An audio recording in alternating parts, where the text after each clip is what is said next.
شاہ ایران کی کنیز کو ملکہ نے کہا کہ نا حضرت عمر کی زوجہ کو دیکھ کے آنا ذرا کس طرح کی ہے۔ ہمارے ملک میں کیا کہتے ہیں؟ خاتون اول جی، خاتون باقی سارے دووں میں خاتون اول، ذرا خاتون اول کو دیکھ کے آنا۔ تو وہ جب آئی نا گھر میں ملنے تو کہا کہ مجھے میری ملکہ نے کہا تھا کہ عمر کی زوجہ سے اہلیہ سے ملاقات کر کے آنا۔ تو حضرت عمر کی اہلیہ نے نا ایک جوڑا کپڑوں کا دے دیا ملکہ کے لیے اور ایک خوشبو کی شیشی دے دی۔ اب جب وہ تحفے وہاں گئے تو اس ملکہ نے نا کچھ سونے کا سامان بھیجا، کچھ زیورات بھیجے، کچھ تحائف بھیجے۔ جب حضرت عمر کے گھر آئے نا، وہ خادم لے کے آیا، اس نے کہا جی آپ کی اہلیہ نے تحفے بھیجے تھے۔ تو جواب میں شاہ ایران کی بیوی نے، یہاں جس ملک کا وہ سفیر تھا، انہوں نے بھی یہ بھیجے ہیں۔ تو حضرت عمر فاروق نا وہ تحفے لے کے گھر گئے تو جا کے کہنے لگے اپنی اہلیہ سے، یہ تو کب سے تحفے تحائف بھیجنے لگ گئی ہے؟ یہ کب سے نظام شروع ہو گیا؟ تو کہ حضور تحفہ دینا لینا تو ٹھیک ہے، سنت ہے، محبت بڑھتی ہے، تو یہ کوئی قباحت نہیں، اور میں نے اپنی ذاتی استعمال کے لیے جو چیزیں رکھی تھی وہ میں نے دی ہیں۔ تو حضرت عمر فاروق رضی اللہ تعالیٰ عنہ فرمانے لگے، ہم نے کسی ملک کے ساتھ اور اس کے بادشاہ کے ساتھ ذاتی تعلق نہیں بنانا، تعلق جو بھی بنے گا رسول اللہ کے دین کی برکت سے بنے گا۔ ذاتی رشتے نہیں ہم نے قائم کرنے، ذاتی۔ آپ کے ملک کی جو ایئر لائن جس کا ہر سال خسارے کا ڈنڈورا پیٹا جاتا ہے نا، وہ ہمارے بادشاہ صاحب اور صدر صاحب اگر غیر ملکیوں کو گھوڑا کبھی بھیجنا ہو نا، گھوڑا، تو پورا ایک جہاز گھوڑا لے کے تحفے میں جاتا ہے، پورا جہاز غریب قوم کا یہ سرمایہ۔ اور قوم بڑی بادشاہ ہے، لائنوں میں لگ کے ووٹ دیتی ہے۔ دو کام ہمیشہ لائن میں لگ کے کرنے، ایک بل لائن میں لگ کے جمع کرانا ہے اور ایک ووٹ لائن میں لگ کے، تاکہ پھر پورے 5 سال لائن میں ہی لگے رہیں۔ مرضی سے آپ ووٹ دینا، پر جو بات درست ہے اس کو سنو۔ حضرت عمر فاروق رضی اللہ تعالیٰ عنہ نے اپنی اہلیہ سے پوچھا کتنے کا تھا وہ تیرا جوڑا اور خوشبو کی شیشی؟ انہوں نے کہا 3 دینار کی۔ فرمایا یہ 3 دینار تیرے اور باقی جو تحفے آئے ہیں وہ تو خود کہہ، چونکہ اس نے تیرے نام بھیجے ہیں، تو کہہ کہ میں مال غنیمت میں دیتی ہوں، تو کہہ میں مسلمانوں کو کہہ۔ تو زوجہ ہنس پڑی، کہنے لگی میں نام بھی کہوں تو مجھے کہنا تو پڑے گا ہی، کہنا تو میں نے ہے ہی، جو کہ سامنے عمر فاروق ہیں، لہذا فرمایا کہہ دیتی ہوں میں نے دیا خزانے کو۔ حضرت عمر نے جمع کرا لیا۔ میں یہ کیا بات ہوئی؟ میرے گھر والے جو مرضی کریں، ان کا معیار زندگی جس طرح کا مرضی ہو۔ اور حضرت عمر ایک جملہ کہا کرتے تھے، اللہ کرے کہ یہ باتیں اس دور حاضر میں ہماری سمجھ میں آئیں۔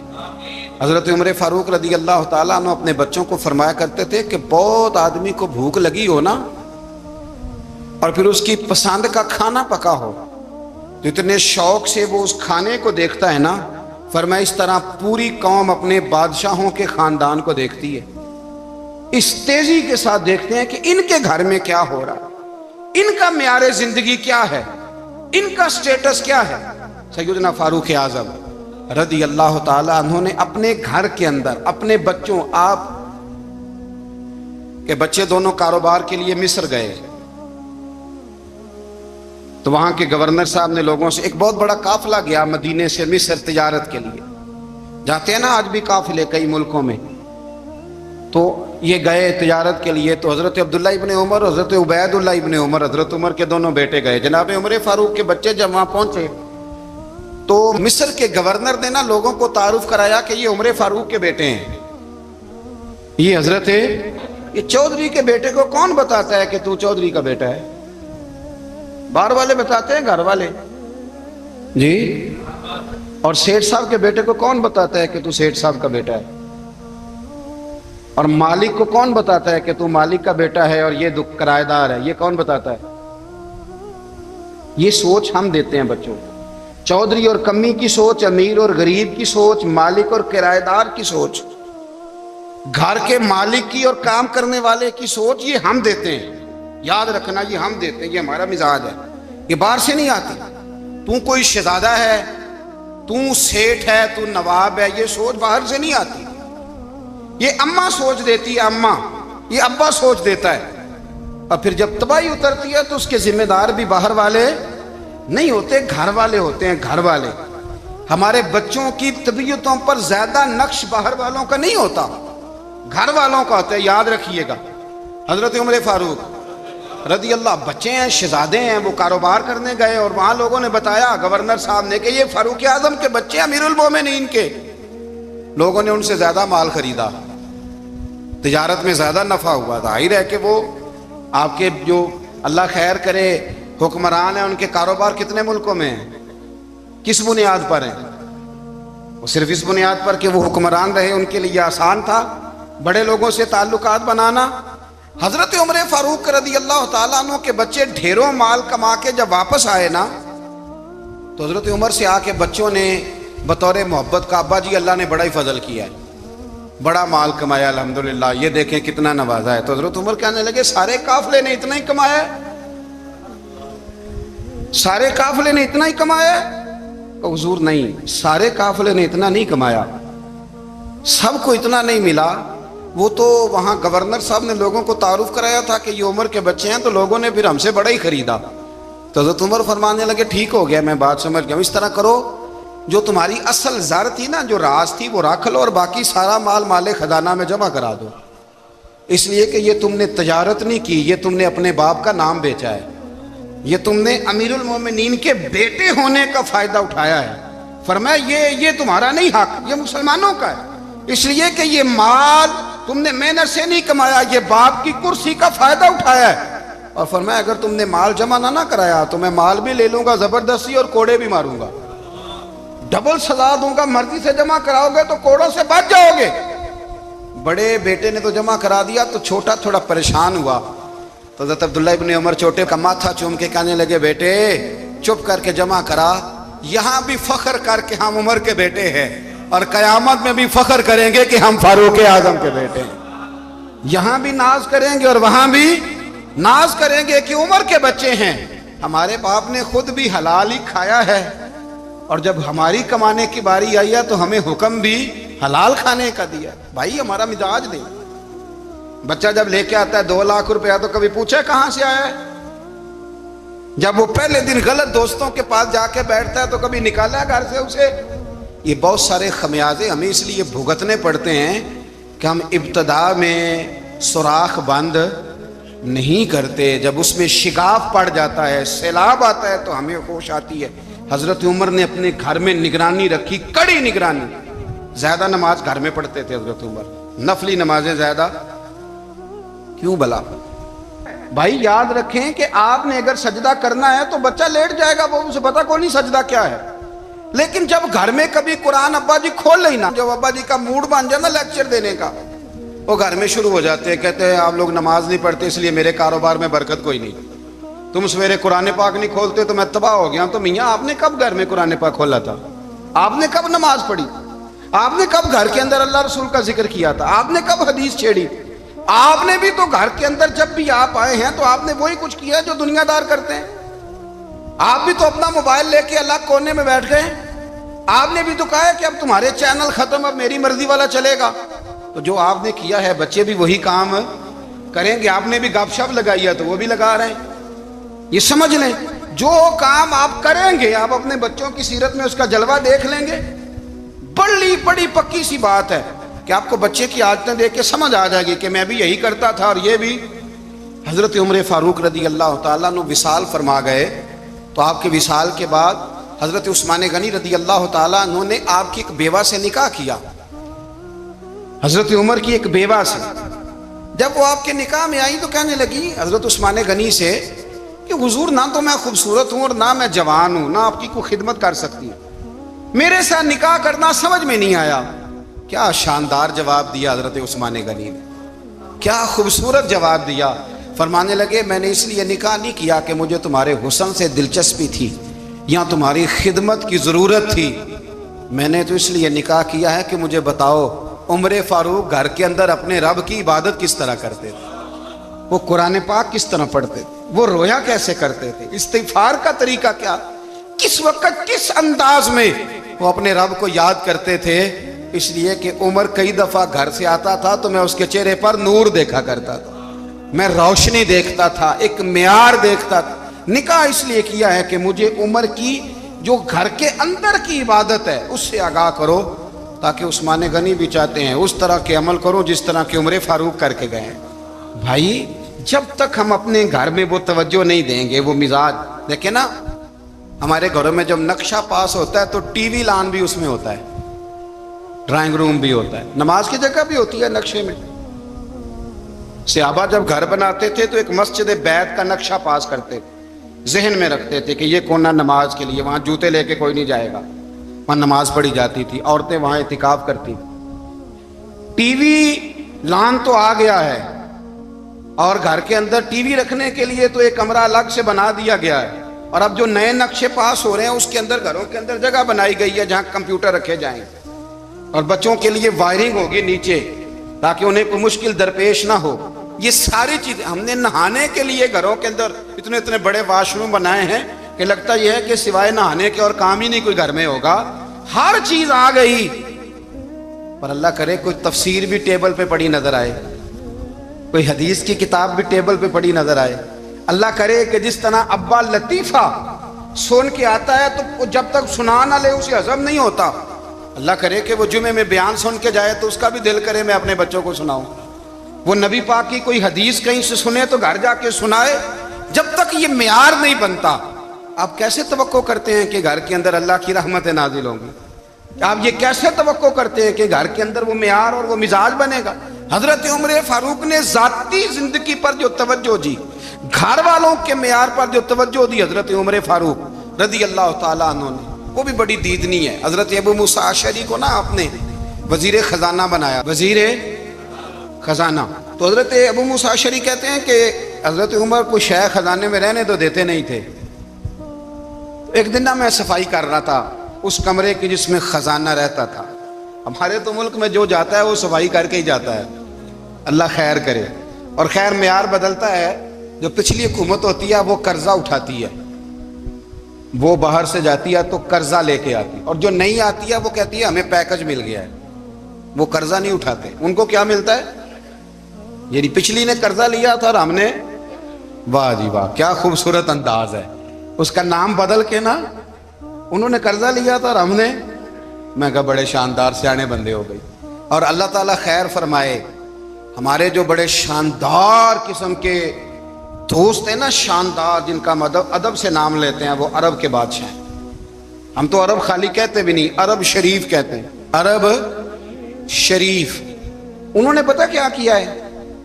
انہوں نے اس طرح کیا ہے کہ جو کشمیریوں کا قاتل تھا نا اس کے گلے میں میڈل ڈال دیا ہے۔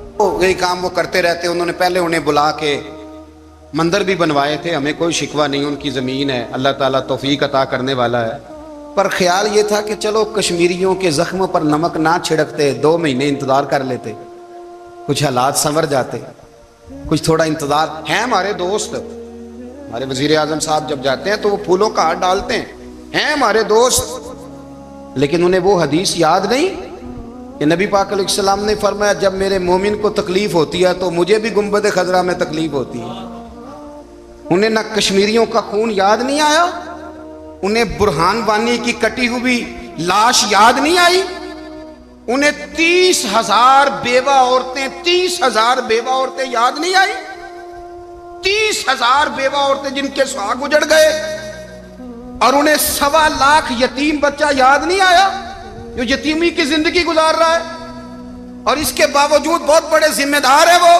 مجھے پڑھ لینے دو آج احمد فراز کا شعر، وہ ہمارے مکتب کوئی ایسا نہیں کہ وہ مولوی تھا، وہ غیر جانبدار تھا، پر مجھے آج پڑھ لینے دو اس کا شعر، ایک کلیجے کا درد ہے، پڑھ لینے دو۔ اس نے کہا تھا کہ پڑھتا ہوں تو کہتی ہے یہ خالق کی کتاب ہے، مثل یہودی یہ سعودی بھی عذاب، اس قوم کے بارے میں کیا لکھوں فراز، کعبے کی کمائی سے جو پیتے ہیں شراب، کعبے کی کمائی سے جو پیتے ہیں شراب، اس قوم کے بارے میں کیا لکھوں فراز۔ کعبے کی کمائی سے جو پیتے ہیں شراب، میں خیال نہیں آیا تمہارا صرف دین یہ ہے کہ قبریں گرا دو، مزارات گرا دو، فقط یہ دین ہے؟ کوئی نبی پاک کے روزے کی طرف منہ کرے تو اسے مشرک کہو، یہ دین ہے؟ اس کا نام مذہب رکھا ہے تم نے؟ مذہب تو اس کا نام ہے کہ جو رسول اللہ کا نام لینے والا ہے وہ ہمارا یار ہے، اور جو نبی پاک کا نام لینے والا نہیں، ہمارا اس سے کوئی تعلق ہے، یہ دین ہے۔ حضرت عمر فاروق کی سیرت سنا رہا ہوں، حضرت عمر کی۔ حضرت ابو موسیٰ اشعری نے ایک عیسائی کو منشی رکھا تھا،